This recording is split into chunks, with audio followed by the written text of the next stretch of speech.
مين فينا في لحظة كرب أو وجع أو حتى في لحظة فتنة وقف فيها في مفترق طريق ما تمناش إنه ما كانش يجي على وش الدنيا من الأساس، إن كانت أمه ما تولدوش من الأصل. ده حتى سيدنا عمر بن الخطاب ثاني الخلفاء الراشدين، أحد العشرة المبشرين بالجنة، واللي اشتهر بعدله من شدة المسؤولية وحمل الأمانة والخوف من الحساب، قال: يا ليت أم عمر لم تلد عمر.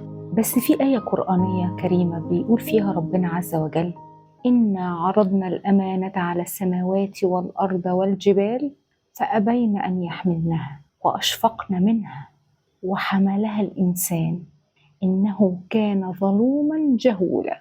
يعني إيه؟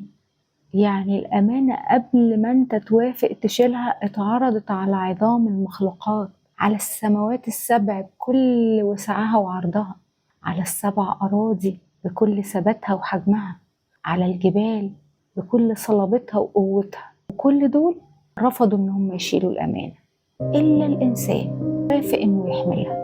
بس أنا مش فاكر إن أنا وافقت، أنا مش فاكر أصلا إن أنا خيرت.